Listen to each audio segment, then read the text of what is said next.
Hello and welcome everybody to continuing coverage of the old school event at YETICON 4, held October 18th, 2025, Black Sky Brewery in Denver, Colorado. My name is Corey, member of the Rocky Mountain Yetis Old School Magic Club, host club of this event.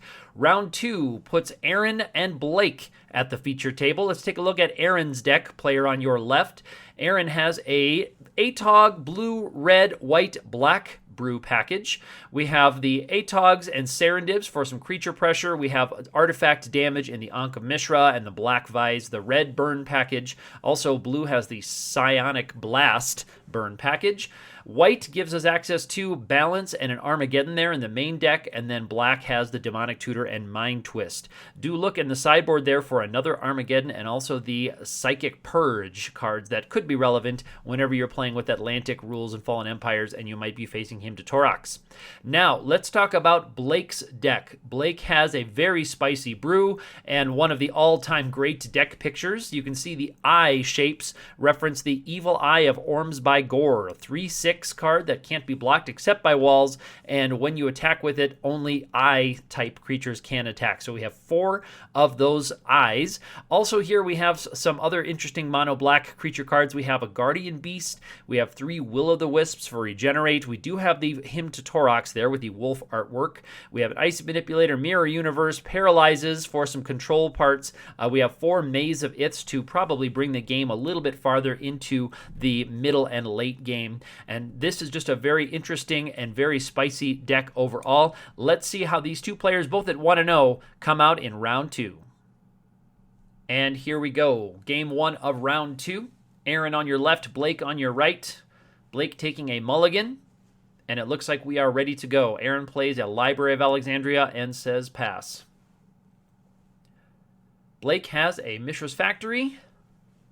Not the early strip mine, so it looks like we are going to have an activation of the library, so the card advantage engine is online for Aaron. Library already replaced itself. One more card draw, and we are in even further advantage, and that's, of course, after Blake had to take a mulligan. So Blake looking to catch up here.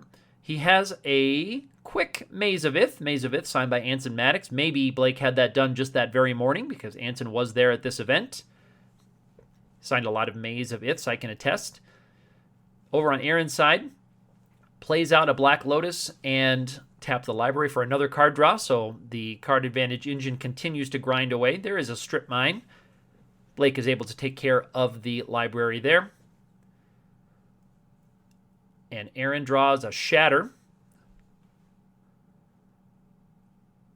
Small pump fake there from Aaron. Looks like a strip mine going to the Maze of Ith. So Maze of Ith is down, and we're attacking for 2. First blood in this matchup. Blake goes to 18. Blake plays a Swamp. And no crackback on the Factory. That's a Time Walk in Aaron's hand. Aaron plays a Tundra. Does have access to blue. We're cracking the Black Lotus. Aaron's going to make black mana and Demonic Tutor. So 1 black mana is floating. Important to note with the Atlantic rule set, there is mana burn in effect. So that black mana will have to be used. Aaron is tutoring up, likely the Ancestral Recall.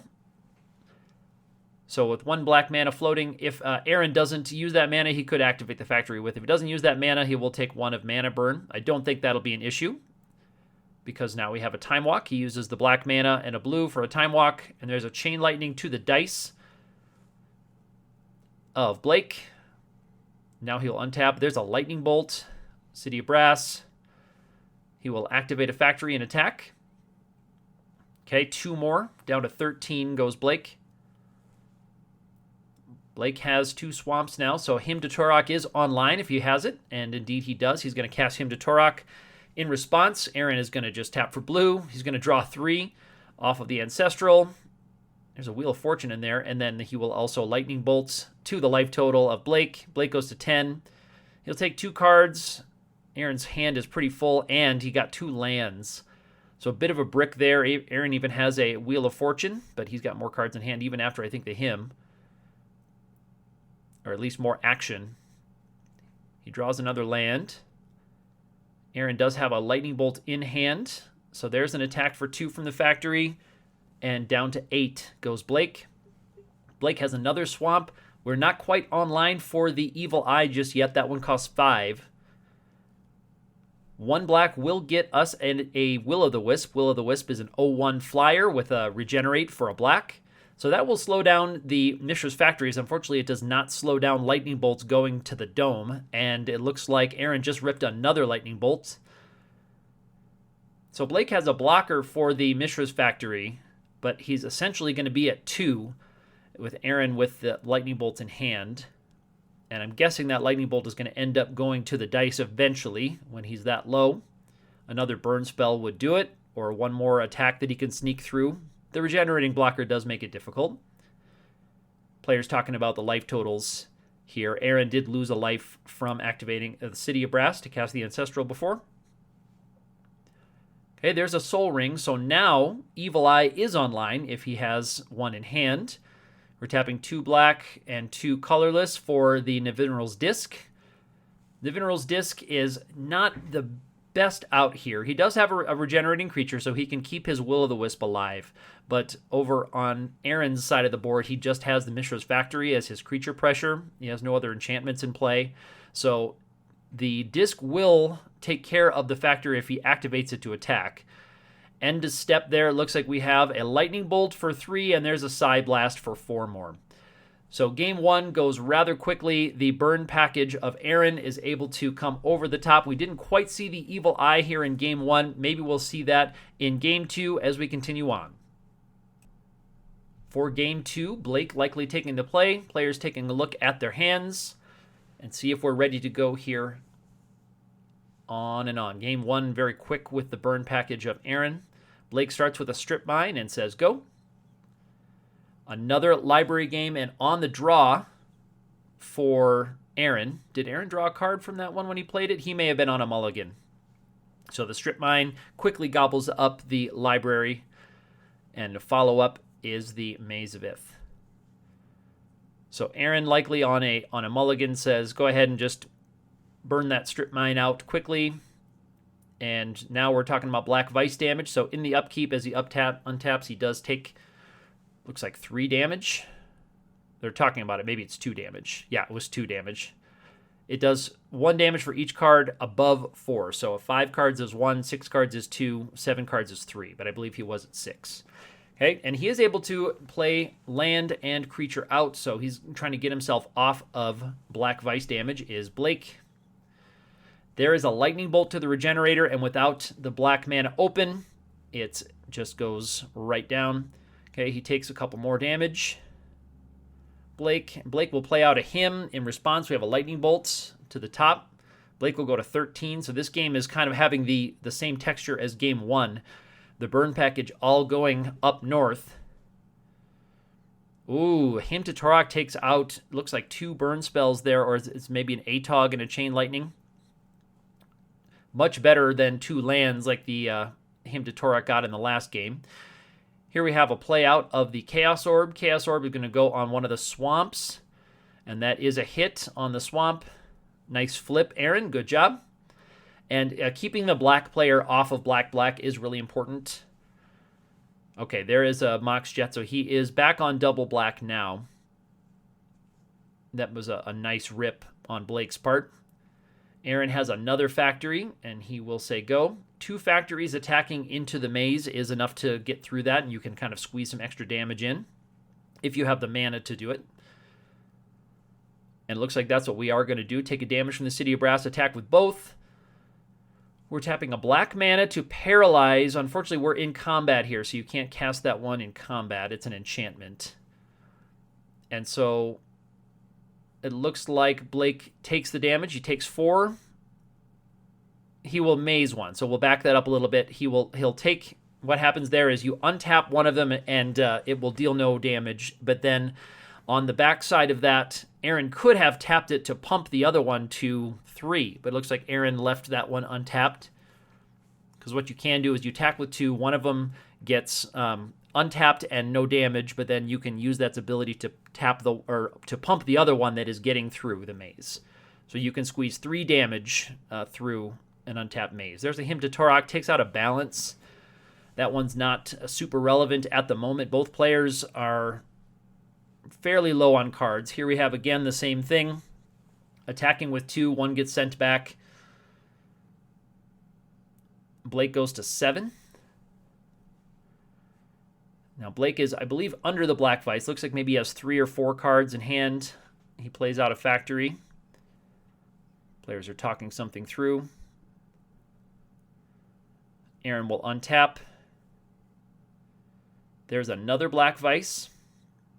I'm not sure if he's on right now. It looks like he has 4. No, he must have had 5 because he does take 2 damage. So 5 cards in hand. He does find a land there, but he needs to play out another card if he wants to get all the way under those vices. If he just played 1 land, he'll still be taking 2. Players are talking that over. Yeah, each vice hits you for the number of cards over 4. So yeah, and Ancestral over on Aaron's side. Ancestral to fill up Blake's hand in his upkeep would help. The Paralyze that Blake has is not very effective right now. It only can really hit creatures that are hanging around on the board. Okay, Blake takes 2 in his upkeep. He's at 3. He's within bolt range now. He did draw, and if he can't play out, he's taking more damage on his next upkeep. So right now, Aaron is just in passive mode. Black doesn't have many good ways to deal with artifacts. And it looks like that's a Mind Twist for Blake. But yeah, I believe Aaron had no cards in hand. So it was a Mind Twist for 1. And players are now just kind of in the final stages of this match. He will pass the turn. Blake takes a rip. I'm not sure if he missed damage on the black vice. Okay, Aaron draws. He'll play out. That's a Mox. That's a Mox Ruby. I believe that's a red Mox.